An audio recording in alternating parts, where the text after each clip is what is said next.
From your Weather Authority, Chief Meteorologist Wayne Hart. Well, the system we've been advertising all week long is now beginning to unfold, with rain really beginning to pick up across the northwestern portions of the tri-state, where heavy rain and flash flooding will be a concern overnight, along with a threat for a severe storm or two. But the severe threat overnight is more for large hail. The more significant severe threat will be tomorrow evening. So a lot to talk about. And we'll start with the good news today. It was nice to feel temperatures back into the 70s. After a low of 56, we hit 74 degrees this afternoon. Low to mid 70s area wide, but a cold front is now down along the Ohio River, and that's going to be cooling temperatures down some, but it's going to be stalling also along the river, which means we'll have about a 15-degree temperature spread from northwest to southeast across the tri-state between now and Saturday morning. The flood watch in effect now for the entire tri-state, including Hopkins and Muhlenberg counties, through tomorrow evening. The potential for 2 to 4 inches of rain, and that rain really breaking out now north of I-64. It has held northwest of Evansville all evening long. It's going to sink a little farther south overnight. What you're seeing here are just false returns. We've had a couple of warnings here and there. No confirmed severe weather. The strongest storm on the board is exiting the Mississippi River into southwestern Illinois. There is a little cluster of storms in our viewing area that's now approaching the Wabash River, northeastern Wabash County up into eastern Lawrence, and that's heading up into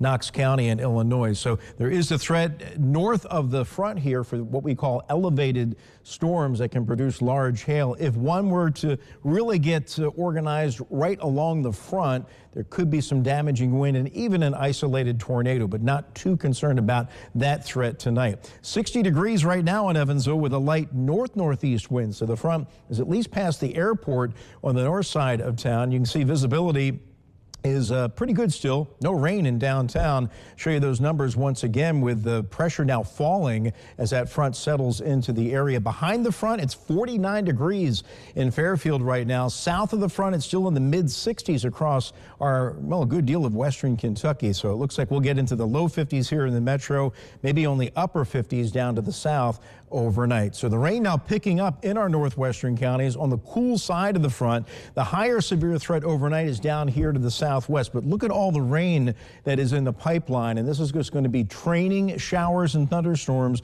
over the same area over the next several hours, and that could easily lead to some flash flooding overnight. So if you live in a flood-prone area, and it could be an issue for you even when you're indoors, be aware of what's going on overnight, and this could certainly impact the morning commute. But let's check out an updated future tracker here and the latest from the Storm Prediction Center. But we'll start with the rain because we're all going to get the heavy rain, about 2 to 4 inches area wide. One heavy band in our northern counties, and that's what's going to be falling overnight. The secondary heavy band will be in western Kentucky. That will be with the stronger storms tomorrow evening. The severe threat overnight was upgraded to a slight level 2 risk along and north of the Ohio River, but that's primarily because of the increasing potential for large hail. That's why we got that upgrade there. It's tomorrow night when we have much more unstable air trying to come up from the south. Look at the enhanced risk on our doorstep. The slight risk gets up to the Ohio River. Some uncertainty in terms of how far north that severe threat's going to unfold, but the farther south you are tomorrow night, the greater the threat for damaging winds, even an isolated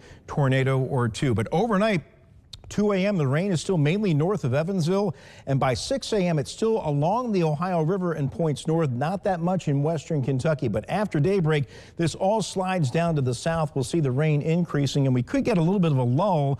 Cooler temperatures, low to mid 60s here in the metro, 55 Fairfield, 69 in Greenville. But tomorrow afternoon, there's a little break, and then the main event begins to unfold around sunset. That's when our severe weather window opens with that cluster of storms moving on through.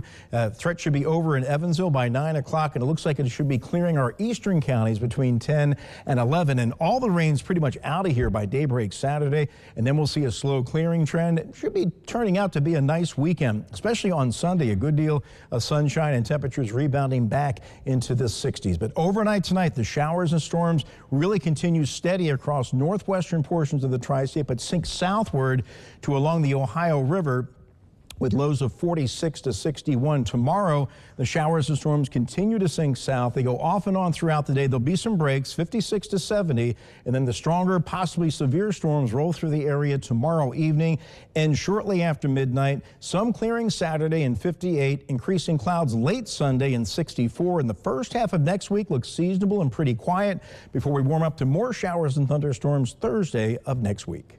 All right, a lot coming our way. Wayne, thank you.